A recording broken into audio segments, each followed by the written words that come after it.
Welcome to the Find Your Feminine Fire podcast. I'm your host, renowned sex and relationship coach Amanda Testa. And if you are looking to reclaim your sexual desire, take sex from a to-do to something you look forward to, and enjoy deeply connected relationships without adding more to your already full plate, then you are in the right place. Listen in to discover how to fan the flames of your feminine fire, fall in love with your sensual self again, and experience intimacy like never before, all in a way that feels really good to your system. Make yourself comfortable and enjoy the episode.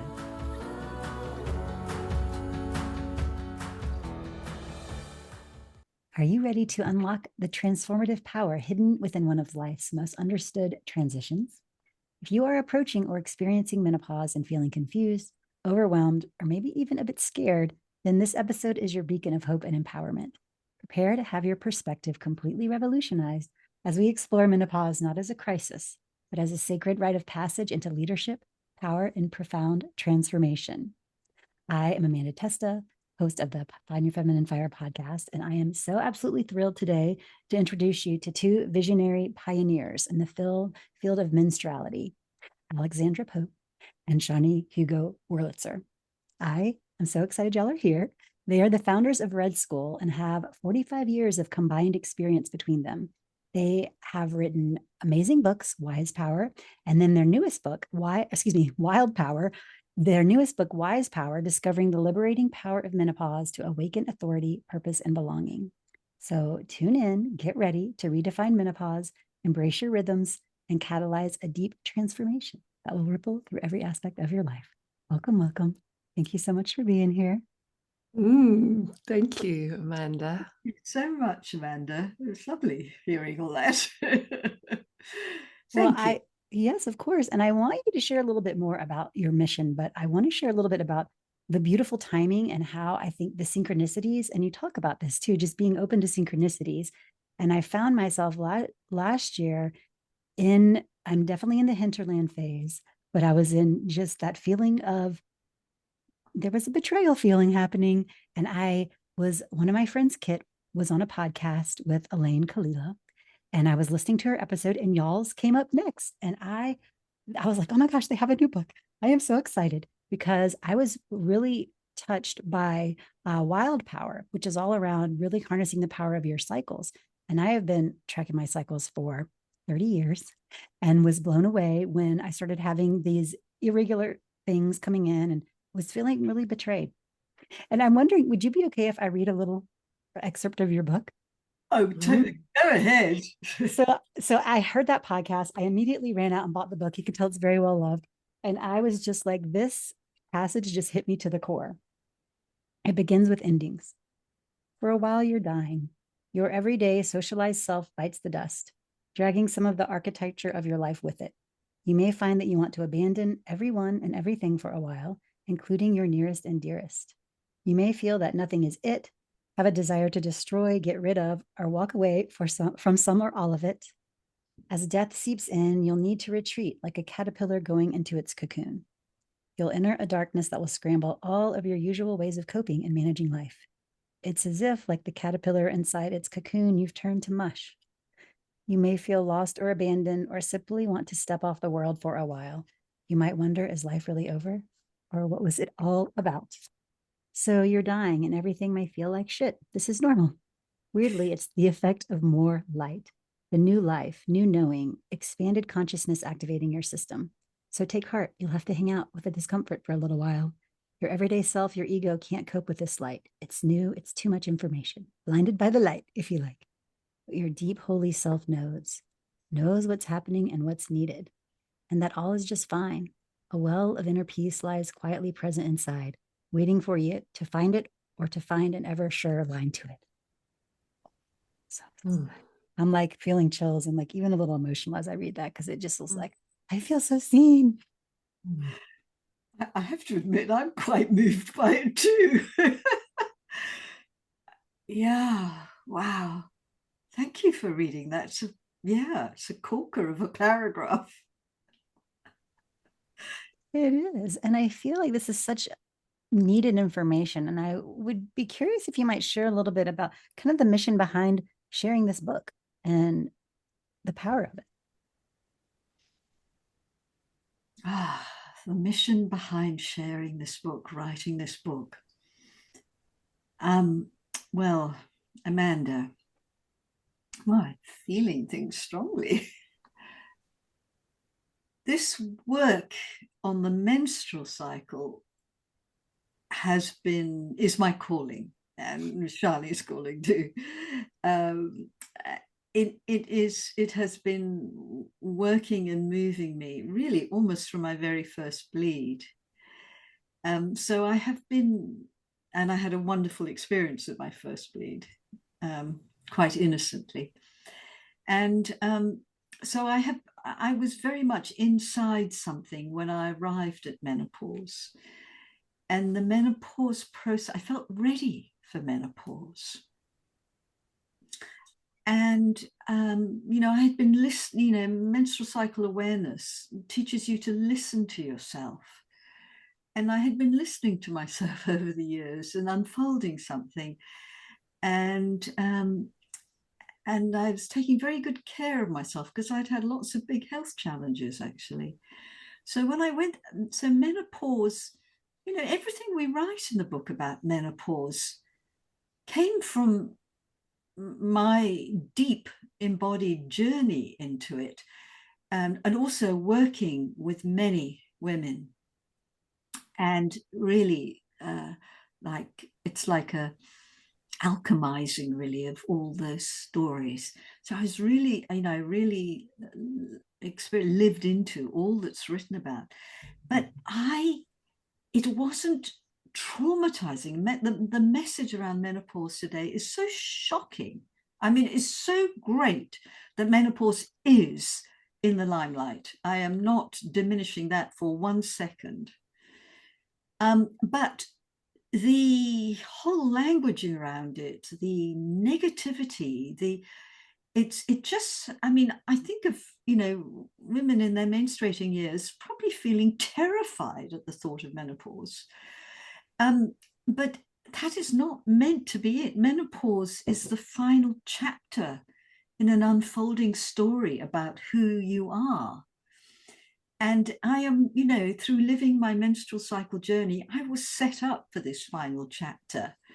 And yes, I had to go into the underbelly and face myself and face all my inner demons and go, what's my life about? What have I done? All the classic stuff. But I felt ready for menopause, and I felt a certain dignity stepping into it. I can almost remember the moment, actually, of experiencing that dignity. It was just very subtle, but it just almost felt this rising in my being, my backbone straightening or something. I was actually just coming away from a conference where I had been speaking about something, and I was just stepping into my car. This was when I was living in Australia. And there was just this kind of lovely moment of feeling something important at work. So subtle. And I went into the belly of the beast, and it's not called the change for nothing. I changed everything about my life: job, country, continent, the lot. Ticked all the boxes, and came out feeling just so much freer in who I was, just utterly knowing who I was. Because I do think menopause's mission is to deliver you home to yourself. And I felt like, I know what I'm about. And so it was that experience of this kind of something very special. I feel so passionately about menopause, about recovering this deep, mysterious, ennobling, sacred transformation we go through. And it actually breaks my heart when I hear the stories of what many are experiencing. and I'm not talking about all the sort of physical symptoms, but the psychological, the emotions that are coming up, the feelings of, real despair and hopelessness. And it just broke my heart, because I thought, this is being treated as a real, what's the word, Sjanie? As a kind of crisis or a health Yes, condition. a health, like a mental health crisis. And yes, it is actually, but it is looking like that because there is no context around menopause. There's no framework. There's no naming of it as a sacred rite of passage. There's no valuing or dignifying of it. And that makes me so angry. I think we both felt very strongly that there's a new story that needs to be named and told about menopause, because the current story is that menopause is the end. It's when it's all over. It's a major crisis that you have to cope with and deal with. And in a way, that's kind of, life over. And I love that you chose that paragraph to read, Amanda. It moved me very deeply, because actually in that paragraph, you really captured the essence of actually what our mission is, which is to really help to illuminate that this ending, because it is an ending, it's the end of your menstruating years, it's the end of a life phase, but that this ending is in fact filled with light. In other words, it is an awakening that's wanting to happen. And the disturbance that one goes through, that feeling of it's all over, is actually us trying to, needing to stabilize in this kind of new beginning, this new consciousness, this bigger game that we enter post menopause. We enter a much bigger sphere of life. We come out of our sort of individual isolated selves to really feel ourselves as part of something bigger. And that's the context that Alexandra is speaking about that's missing. It's like death doesn't end with death. It's a death and a rebirth. And that part of the story is not being told. And then actually really what comes after that and how significant that is. So that little piece you chose to read, it was very, very powerful, because it sort of holds that essence of that new story so strongly. I I think it's so important because you're right. We don't really have this awareness. Some communities more than others, but just really understanding the power of it and understanding the waves that you'll go through, kind of having a map of which to follow in some sense, right? Because I too have like studied this for a long time and been aware, but then when it actually starts to happen, it threw me for a loop. I was not expecting it. And I'm like getting so much better at writing the waves, but when I found your book at the perfect time, thank you, goddess, I realized like this is so beautiful the way you define the stages. And I'm wondering if you might share a little bit more kind of about the phases. So, and I love the way that you talk about it. There's so many things that are just, but one of the things I really love too is starting, if you would just care a little bit to share about the phases, and I'm sure I'll have more questions along the way that I wanted to dive deeper on. Yeah, good one. Alexandra, I think you should introduce the phases. But before you do, I just want to comment on something you mentioned there, Amanda, about how even knowing something about the menopause initiation doesn't prepare you for the experience of it. And just that is the true hallmark of initiation. It's like, no matter how much you know, how much information you have, it's the living of the experience that is so incredibly powerful. And one of the reasons we created this map, which is the 5 phases of menopause, is because it's a map of the archetypal process that you go through, and everyone has their own experience of it. Everyone will have their own unique version of this archetypal experience. But for our minds, we really need this map, this context, because when you're living the experience of initiation, it's so helpful to be able to go, oh, even though this feels this way, this is exactly what's meant to be happening. I'm right on track. And that's what I think is so helpful about this map, and why so many people just love knowing about these 5 phases, is because it brings, Alexandra used this word earlier, it brings dignity to the experience, to an experience which is very confronting, very difficult at times, and very unrecognized. So when you're having these moments, you can kind of go, oh, right, I'm in betrayal. This is what's supposed to be happening. It's all good, even as it's hard. And suddenly there's a new ground that we find under our feet when we have that. And that's the new story that we're really wanting people to have when they enter this rite of passage. So, yeah, Alexandra, do you want to name the phases? Yes. Yes, it feels quite ceremonial almost to describe this rite of passage that you're going to undergo at menopause. And I should say, as a little aside, that this all happens whilst you're still trying to conduct normal life. I mean, how bonkers is that? Oh, hang on a moment, I'm just dying over here. Yeah, excuse me, I'm just having a little fight with my demons as you're trying to. My demons got me at the moment. And we should also say this happens over a number of years. Yes, exactly. It's a sustained and ongoing transition.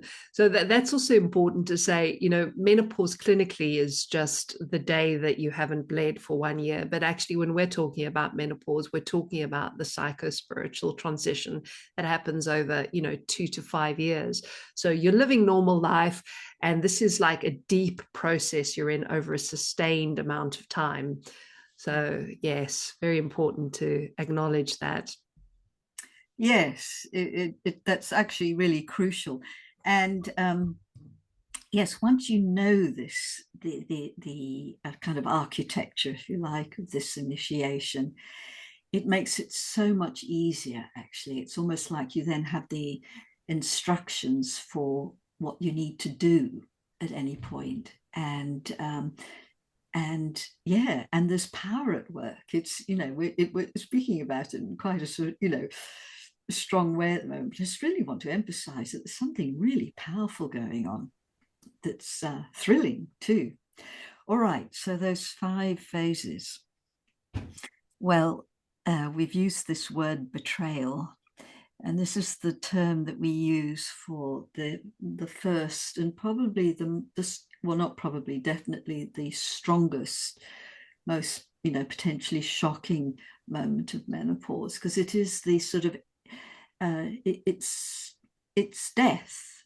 And we are, and I'm talking about the dying of a way of life that you've had, or an identity that you've held, and your body, of course, is going through an ending. Your physical body is going through the ending of your menstrual cycle years. So there's this great hormonal shift going on inside.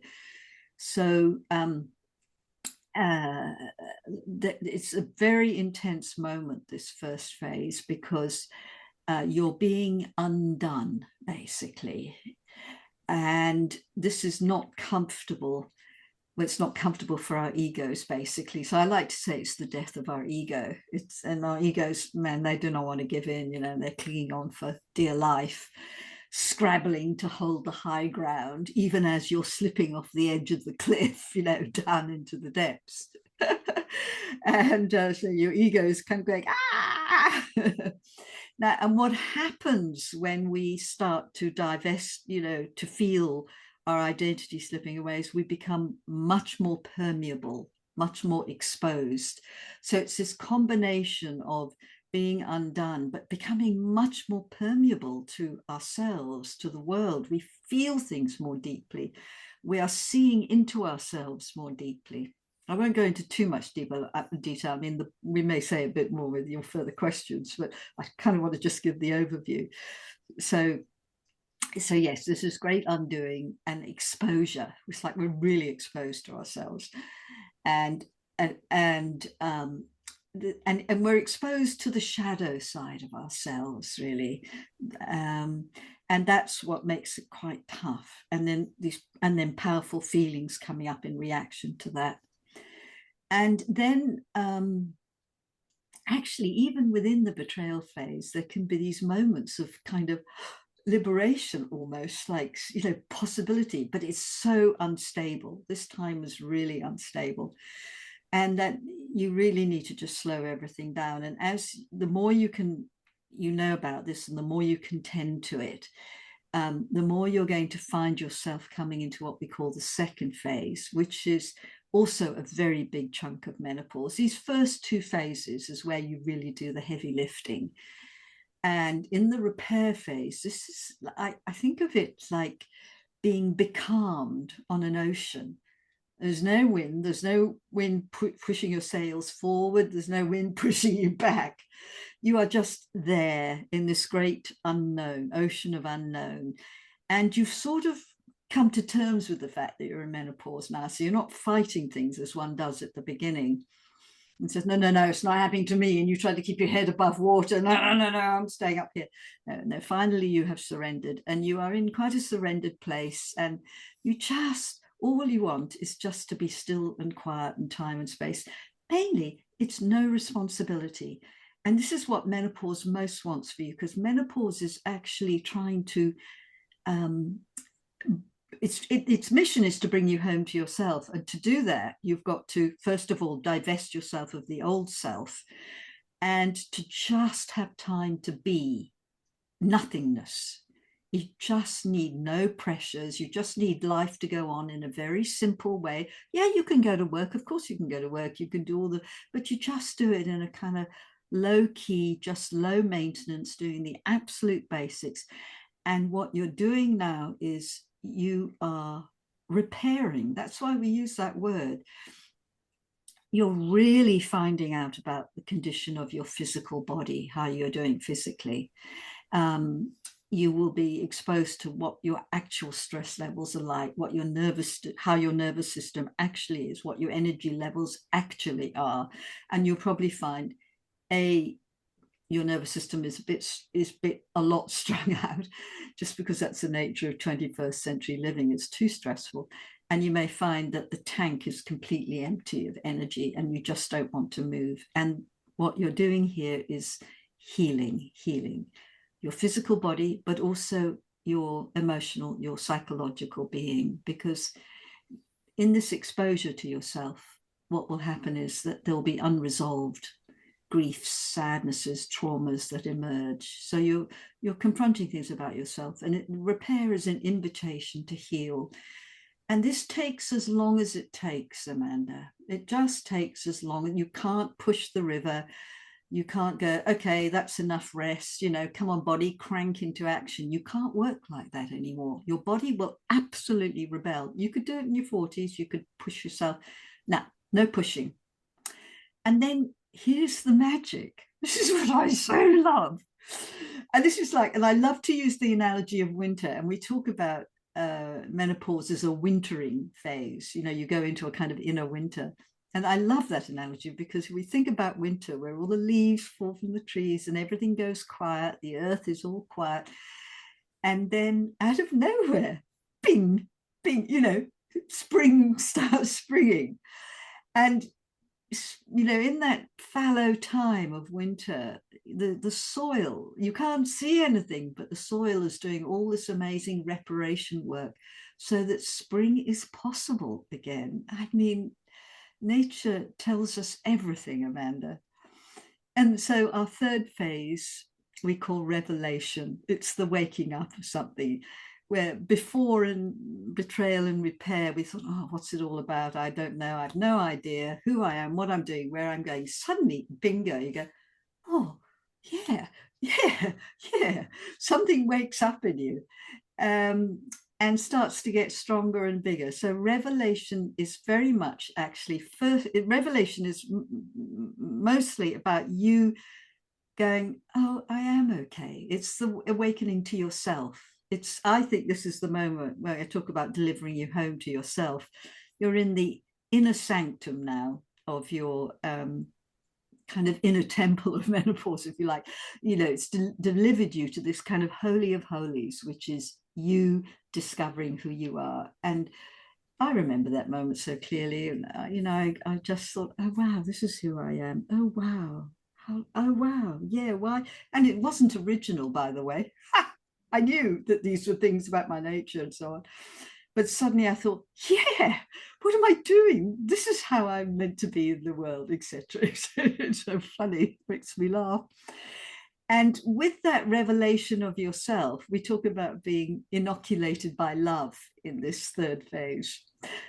Just this acceptance of who you are, your humanity, your warts and all, because there's always bits of you go, oh, how embarrassing, I did this, But then there's just forgiveness of yourself and just, you know what?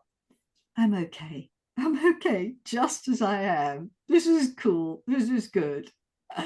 It's such a good feeling. It's so important. This is the most precious moment for me about menopause, to taste that, however modestly, to just start to feel the kind of inner sweetness with yourself.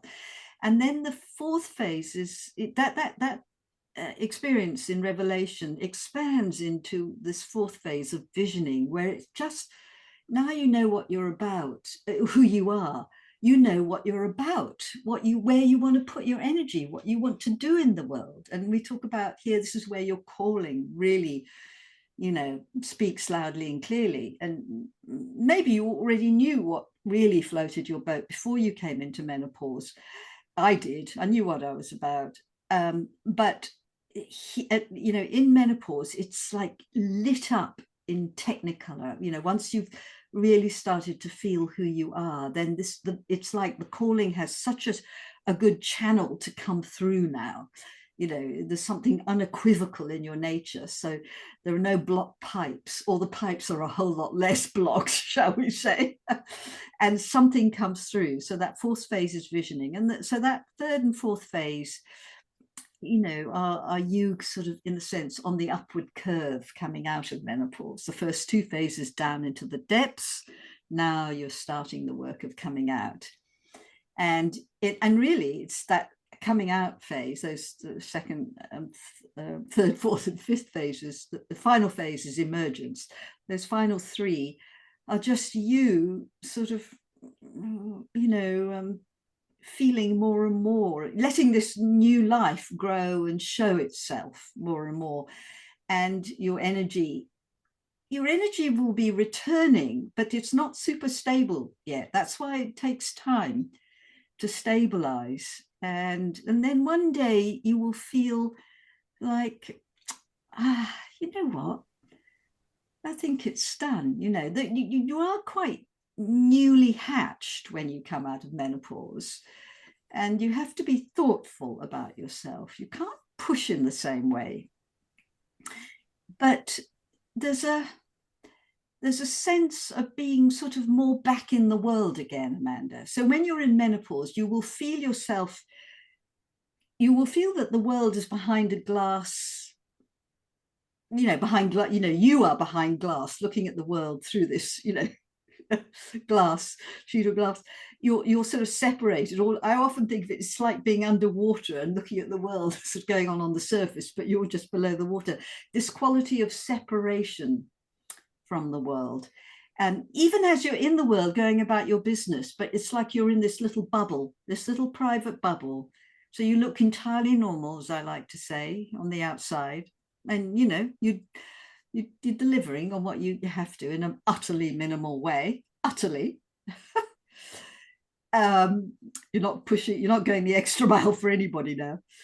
and then gradually that sort of bubble around you starts to thin, and then you feel like, oh yeah, I'm here again now, and it's a new world, and I'm newly minted, and off you go on your postmenopause journey.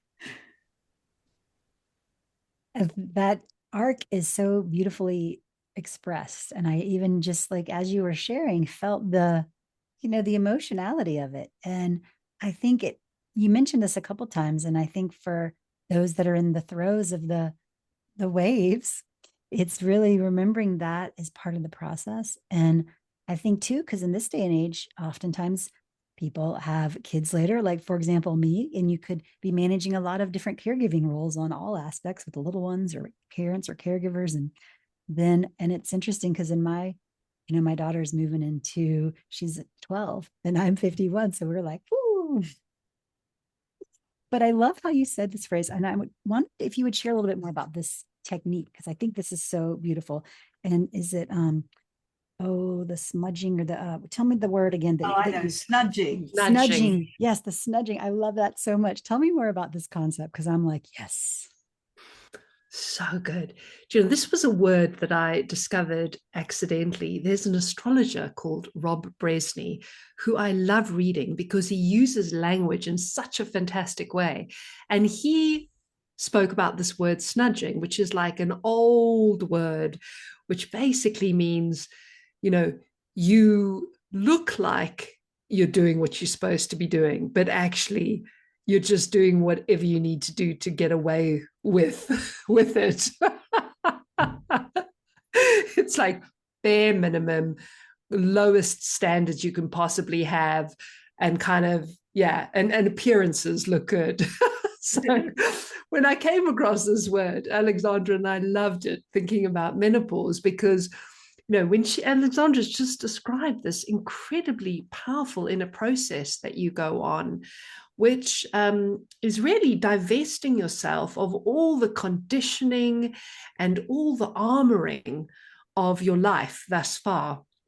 So there's this profound experience of de-armoring oneself and going into such an exposed, vulnerable place and doing this inner work and repair so that you can come back to your essence and really let that flower in the world in a much more liberated, unrestricted, shameless way. But to do that, really, we can't keep going at the pace we've been going in normal life.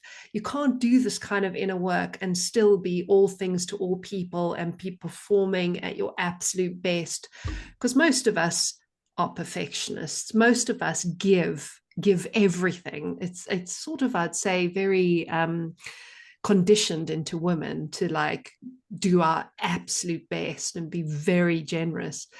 And this word snudging is the ultimate prescription for menopause, because it's like, no more of that now. Now you're not going the extra mile. Now you aren't giving your absolute best. Now it's about lowering your standards and just doing what you need to do to keep the stuff of life ticking by. And so snudging is your friend.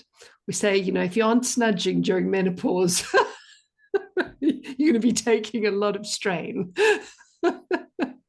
It's so true. And I think you can do it. And I love that too, because it's finding those little pockets of rest and peace where you can, and really you're still taking care of things. You're getting things done, but you're giving yourself permission to put yourself, like really care for yourself and slow down. Exactly. The best as you can, right? Because not everyone has the ability. So, but I love that phrase, and I'm such a fan it's a of goodie. it. Yeah, it's just really permission to cut yourself some slack. Yeah. And do the bare minimum, which I think we all really need that permission. Mm-hmm. And I know you mentioned this a few times too, is there's that time where you really kind of are mending your past wounds and repairing. And can you share? I mean, you touched on this, but I would be curious if you could go a little deeper into why now it's so important to do. Like why at this time you have to kind of take that initiative to reflect and repair, heal the things you need to heal. Yeah. Well, it's everything really. And and when I say heal, I mean, sometimes we carry very big challenges within us. And, from our childhood or whatever. And of course, we can't change that, but we have to find some way of making peace with it. The word forgiveness is very important. Forgiving where we can, because it's about freeing ourselves. And where perhaps something does feel unforgivable for you, because, and by the way, this is between you, yourself, and nobody else, but it's about, the best way I can put it is making peace with things as best you can, so that it's like releasing baggage. You don't want to take this baggage into your post-menopause life, because it is baggage. It's wearisome. It saps your power. It saps your energy. And oh yes, let me just really hold this for a moment, because this is such a centerpiece for me, this work of repair, of making peace with. It is, what's really crucial is what you're doing is you're stepping out of a victim consciousness, at being at the mercy of something, to find your own authority, to find your sovereignty. You have to drop the victim consciousness. And that is, that takes time. And it is, in a way, what menopause is really asking of us. It's about, frankly, if I put it very bluntly, it's about growing up and taking responsibility for who we are, and how things have played out, because we will have regrets about our life too, and we have to make peace with that. Things that we wanted haven't happened. We might have wanted children and that didn't happen, and so on. And we cannot remain at the mercy of the grief of that, or the rage, because the person it's most damaging is us. Sjanie, do you want to say something here? I feel, well, just as you're speaking, it's really shining a light on one of the things that's so beautiful about menopause, which is that the process that's happening to us is creating all the conditions that really support healing, that really make healing possible. For example, when Alexandra spoke about this first phase of betrayal, this death moment, what's happening there is what has been unconscious gets illuminated, comes into our awareness. And this is one of the, this is the gateway to healing. If we aren't aware of what we are holding and what's undigested and what's unintegrated in us, we can't really begin the process of healing. So menopause illuminates things for us, and that is quite shocking sometimes, to kind of really see our shadow, really see our wounding, our limiting beliefs, our own self-shaming, and the kinds of strictures we've held ourselves in. It can be very painful to recognize that, but that awareness is the doorway into healing.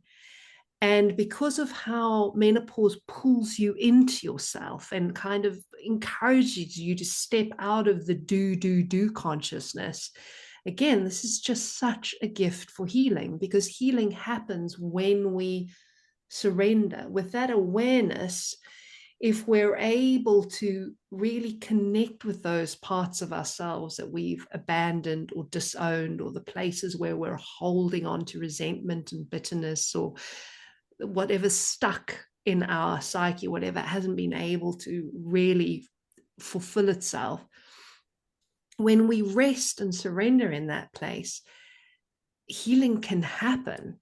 I think this is what I find so beautiful, that menopause does heal you if you are honoring this process of dying and going inward and letting go. And so the conditions are really ripe for it. And there is this light that's wanting to come through you.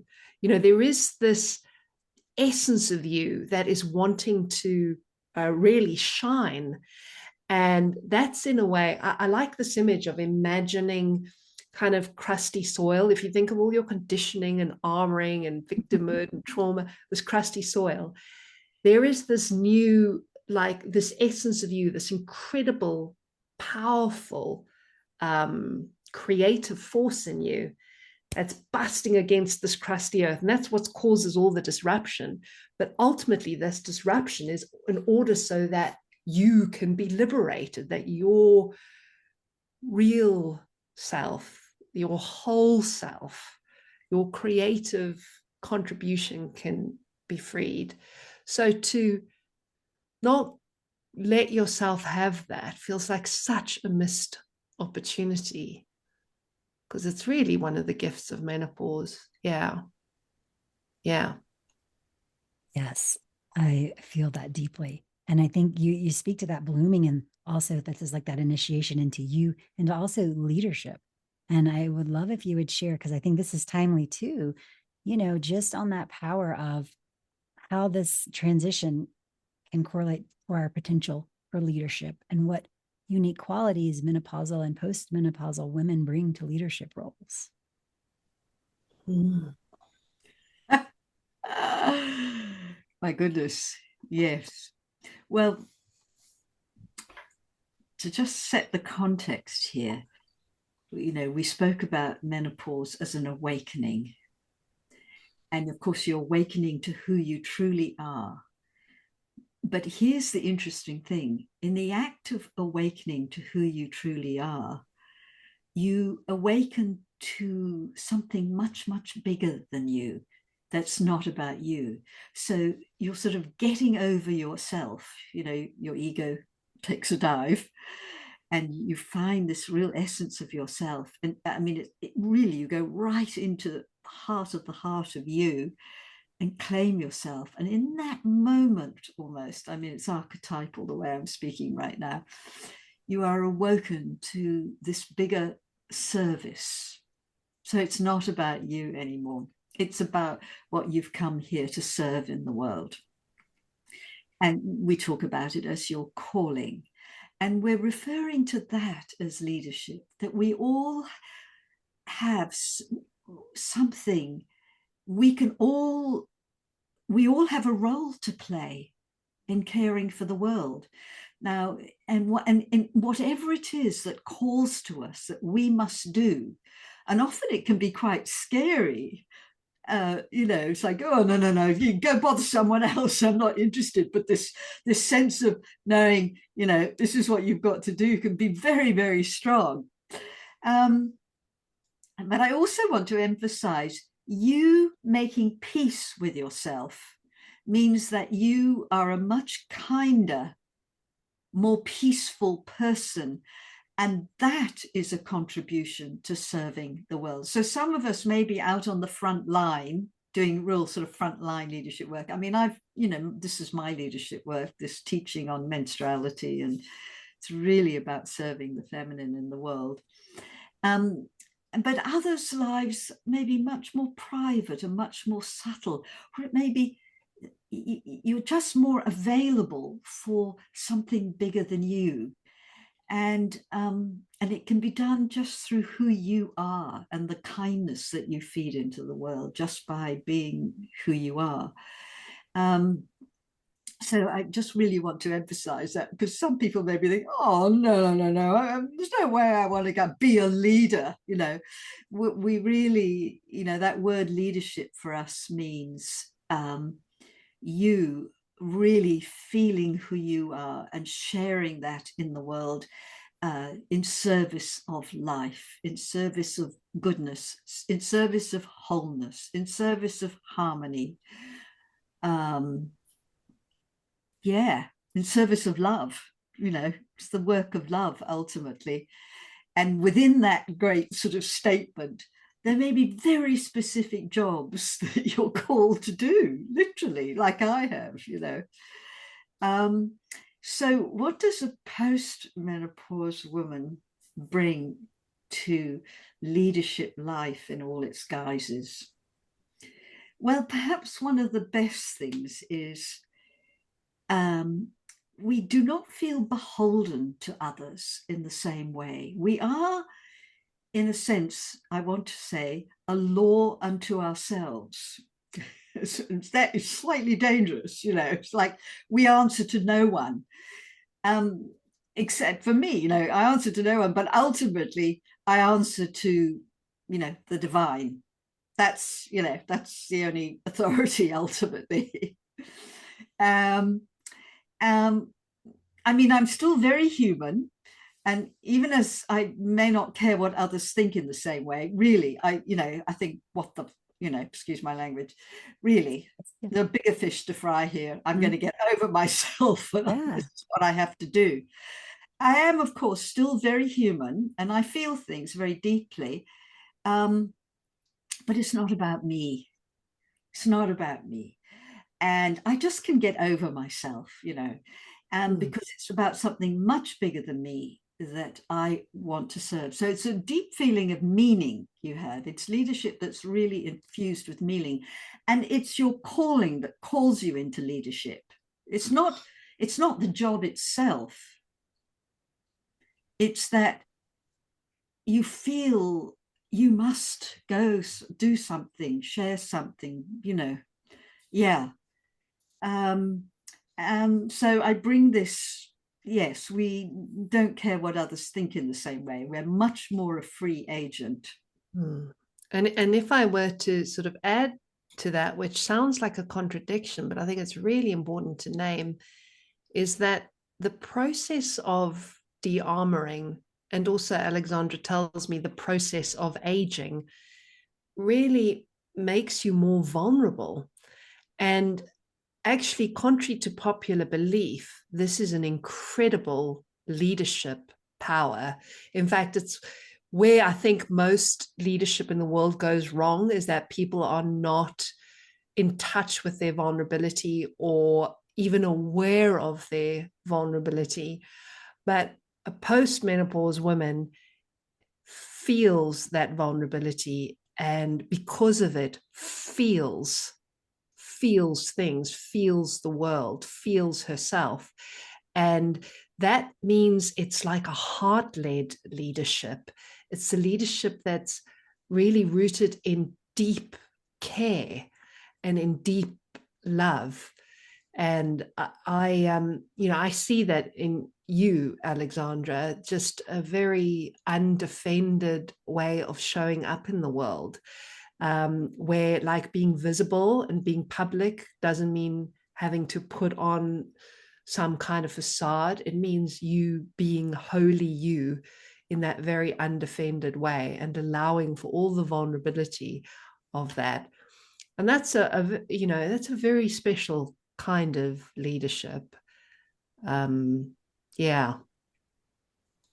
Oh, thank you, Sjanie, for that. Yeah. I would like to, that's very lovely. And yes, it is. I feel more and more undefended. And that requires a lot of inner work, actually, which is where this is actually important.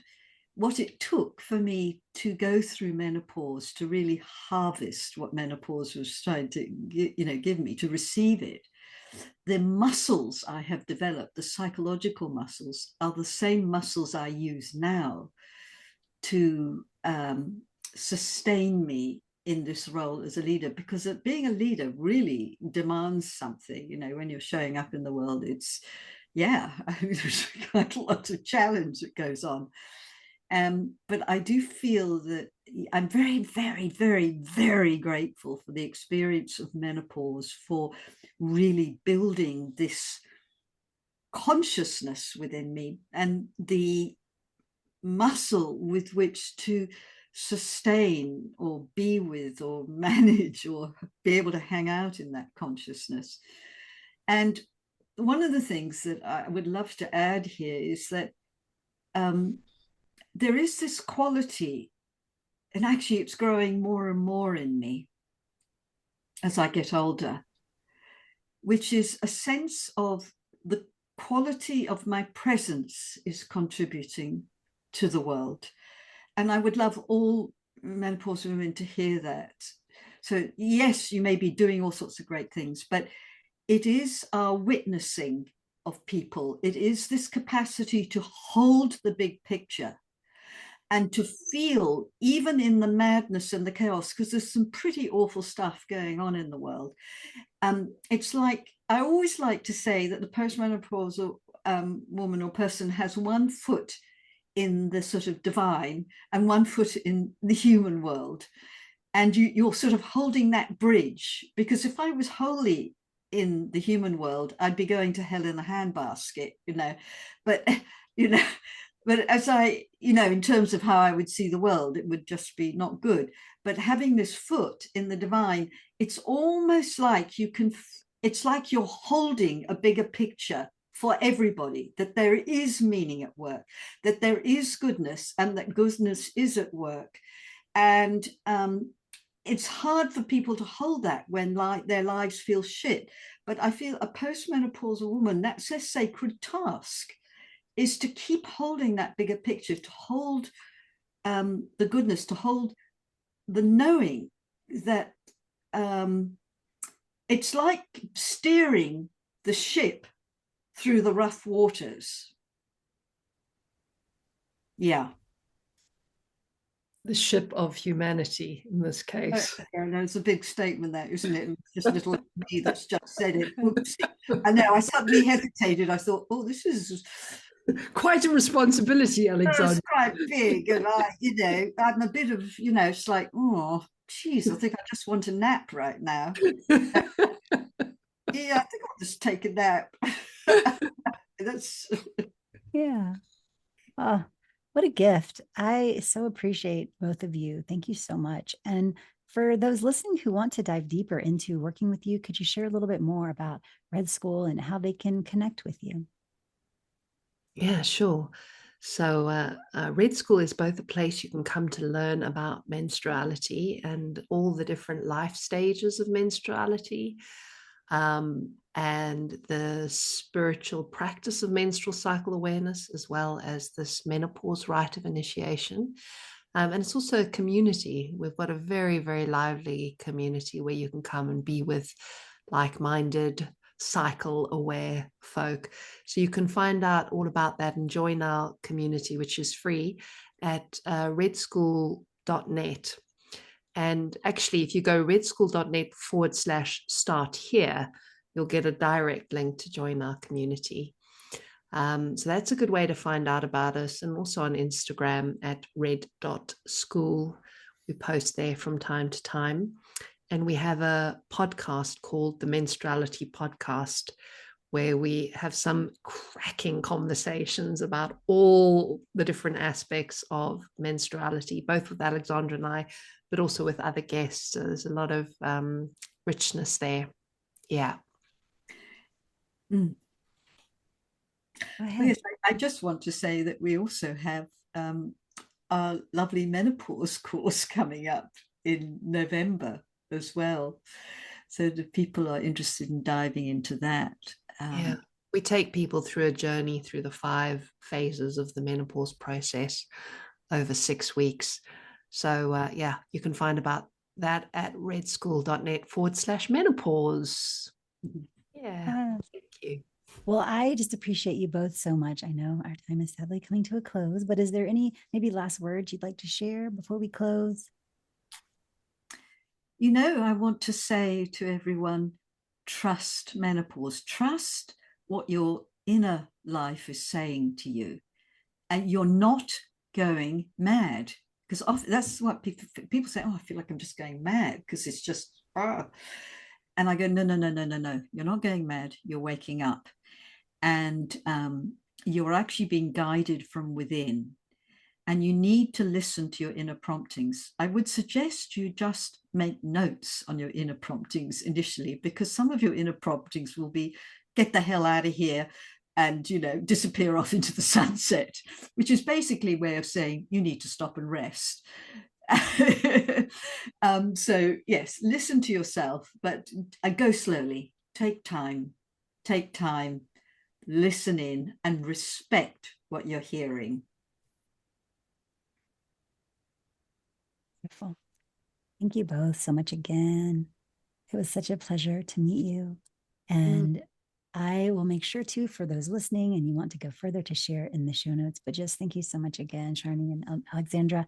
Such an honor to meet you and to share your wisdom here. So thank you again.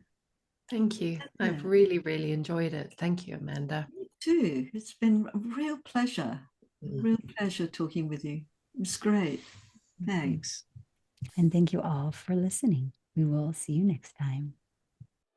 Thank you for listening to the Find Your Feminine Fire podcast.